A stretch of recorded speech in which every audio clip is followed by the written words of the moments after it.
Bonjour, alors aujourd'hui je vais vous parler des soins à donner quand on a un petit cochon d'Inde qui est aveugle. Donc ici par exemple j'ai Astrobal. Astrobal qui est un petit CHTD satin qui est très très beau mais qui a de la cataracte congénitale. Donc je ne sais pas si on va bien voir les yeux. Je vais les approcher. Donc voilà, là on voit bien son œil qui est complètement terne et l'autre œil, viens mon amour, viens montrer ton petit œil, voilà. Là je crois qu'on le voit bien.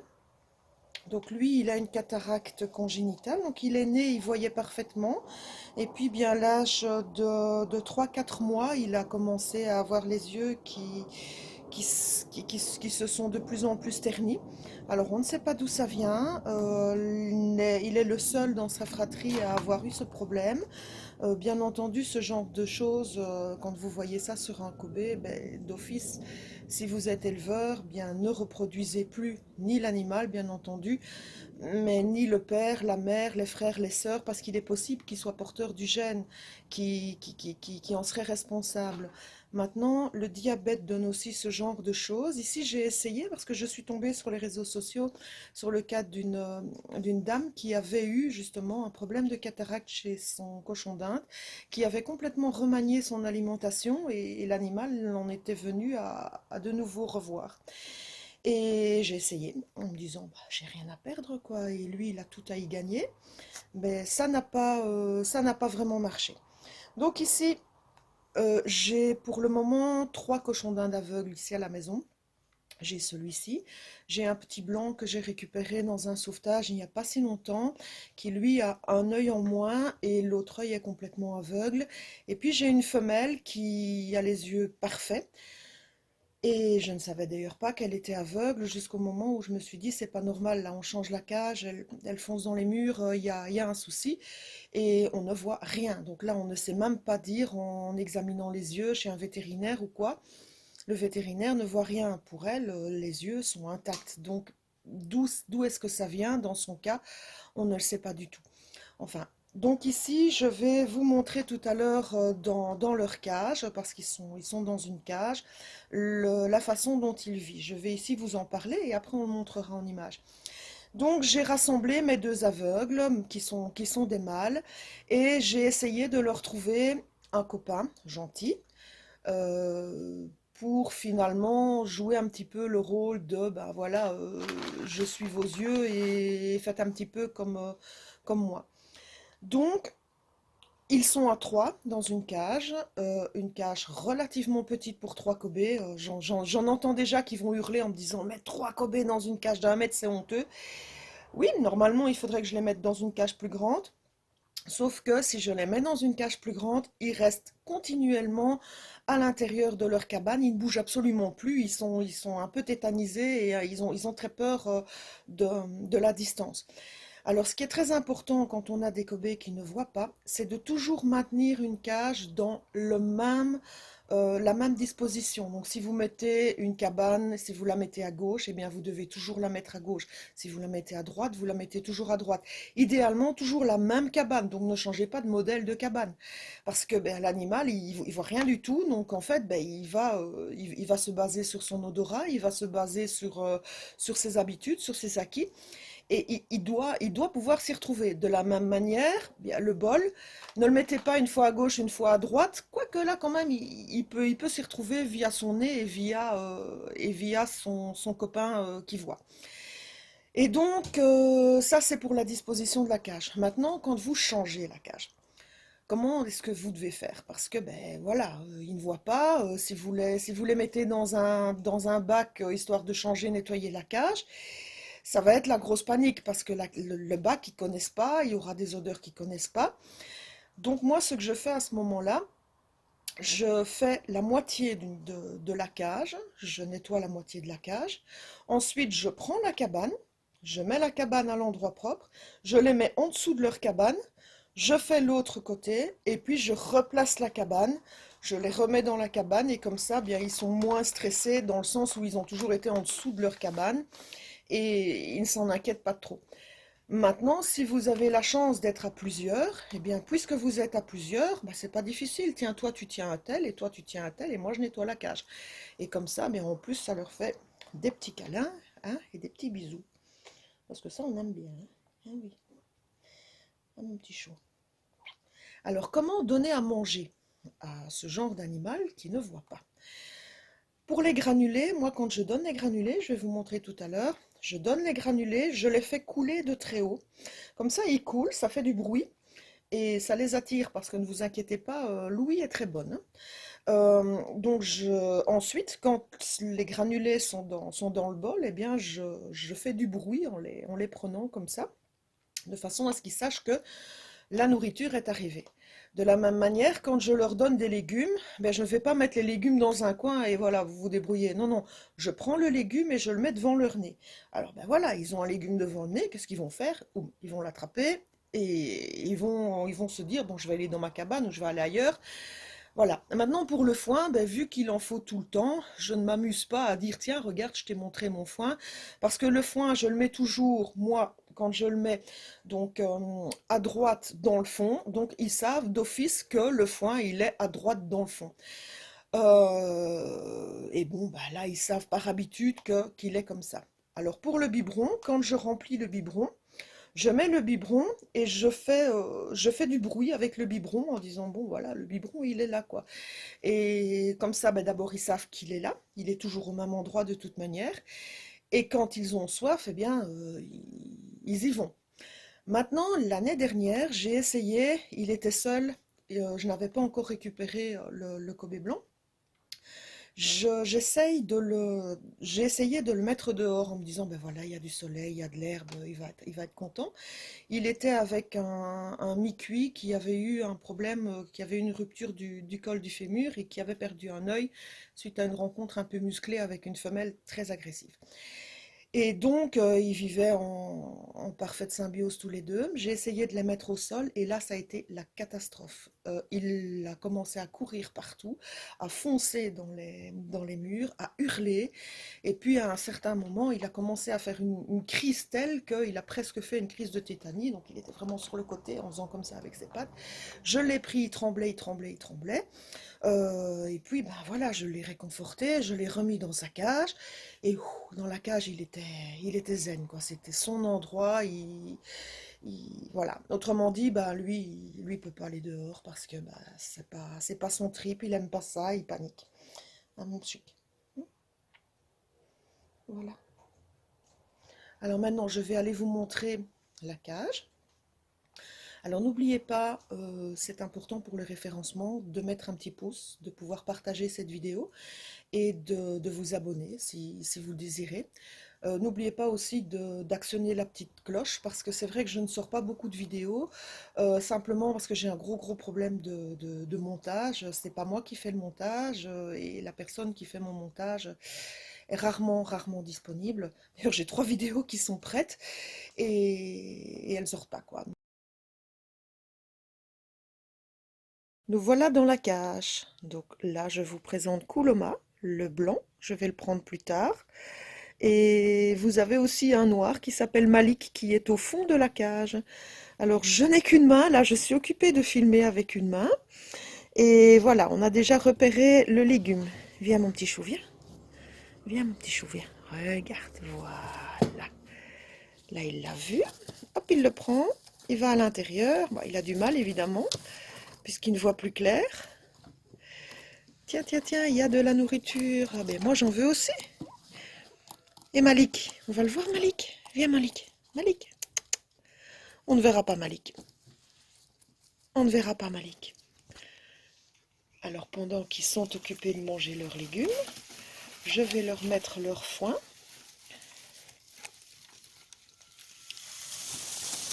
Le foin, je le mets toujours à cet endroit-là. Donc ils savent que le foin se trouve à cet endroit-là. Mais là évidemment ils ont un morceau de légumes, donc fatalement le foin est beaucoup moins intéressant. Alors concernant le biberon,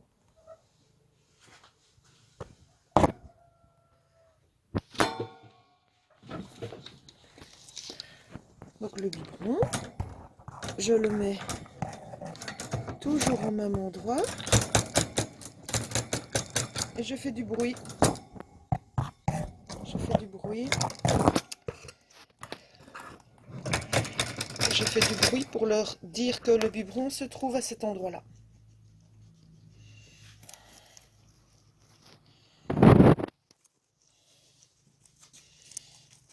Kouloma, Kouloma.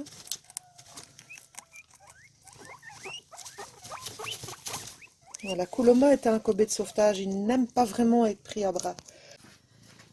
Alors de la même manière, Mistigris, si tu veux bien montrer, quand je mets les granulés, je les fais pleuvoir, je les agite.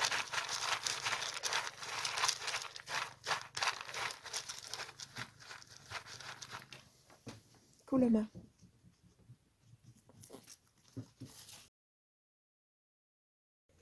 Donc voilà, là il a un œil en moins et un œil aveugle. Et Kouloma, petit chou.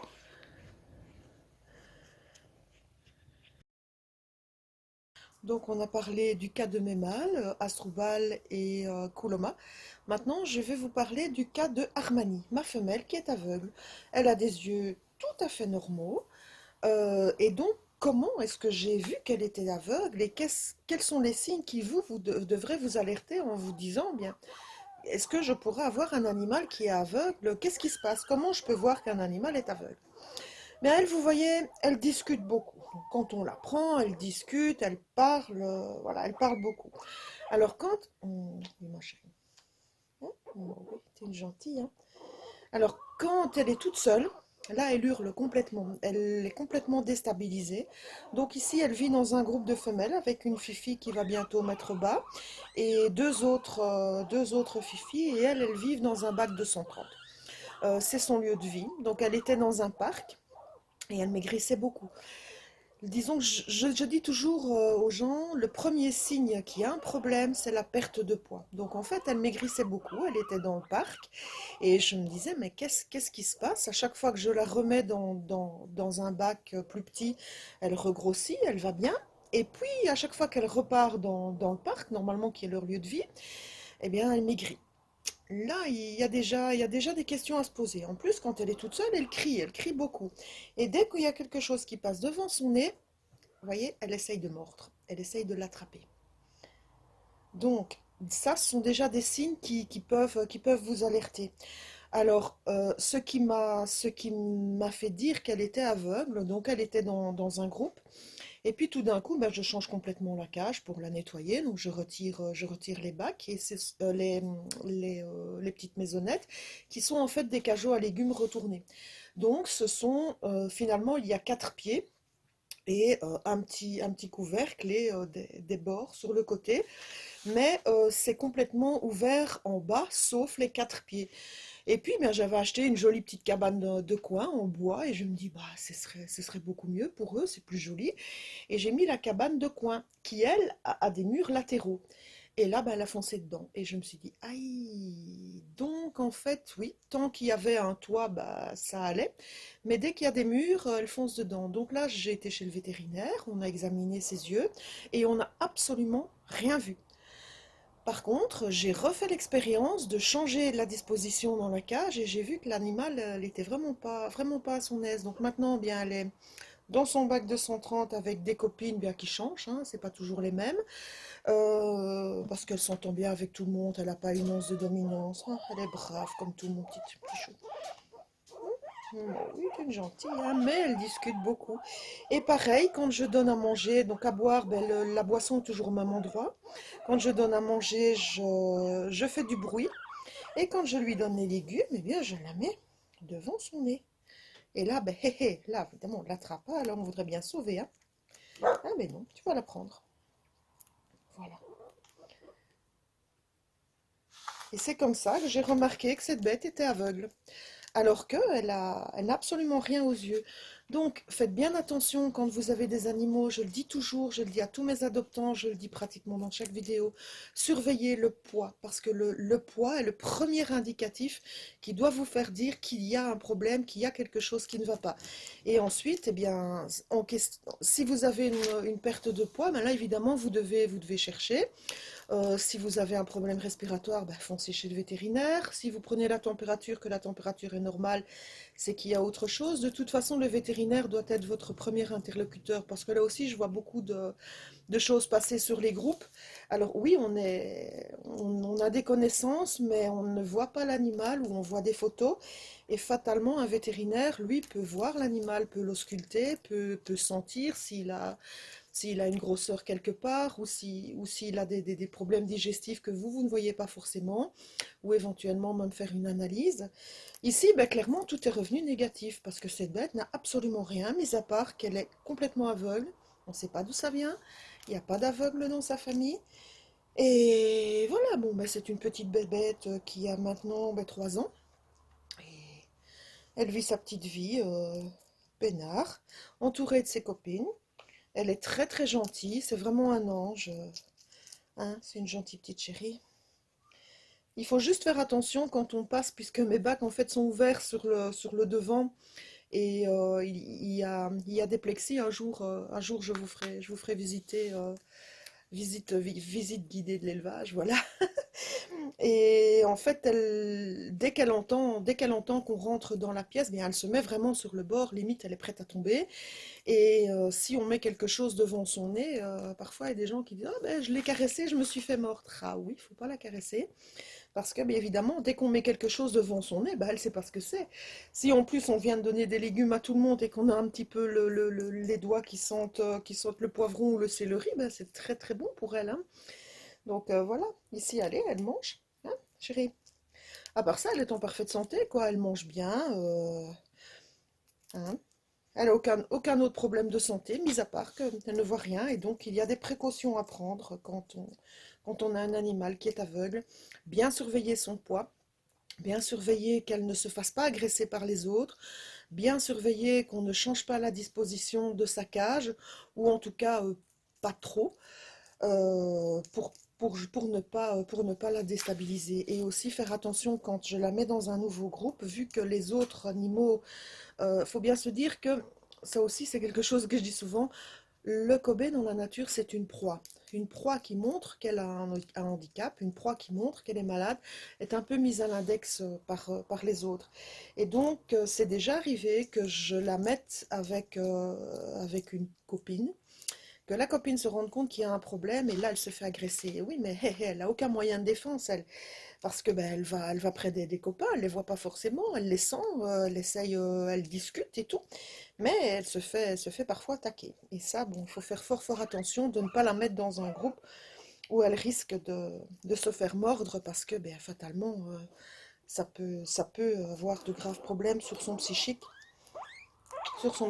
pardon, et elle peut vraiment se sentir encore plus mal, quoi. Oh louloute. Voilà, voilà, voilà, voilà. Alors, les problèmes aux yeux peuvent aussi venir d'une carence en vitamine C. Ici, ce n'est pas le cas puisqu'ils ont des légumes tous les jours. Ici, j'avais essayé de la traiter en lui donnant un complément, mais ça n'a rien fait. Mais ça peut aussi venir d'un excès en vitamine C. Donc attention, si vous complémentez tous les jours en vitamine C, ce n'est pas forcément bon. Il vaut mieux donner des légumes tous les jours que de donner de la chimie. L'être humain non plus ne synthétise pas la vitamine C, mais ce n'est pas pour ça qu'on est relié à notre flacon et qu'on panique à chaque fois que ah, j'ai plus de vitamines, mon Dieu, qu'est-ce que je vais faire? On trouve nos vitamines dans les légumes, dans les granulés. Chérie, je vais te faire entendre. Elle discute beaucoup, hein, elle parle beaucoup, elle s'exprime énormément. Quand elle est à bras, elle aime beaucoup discuter, mais il faut faire fort attention aussi à ce qui passe devant son nez, parce que parfois elle attrape.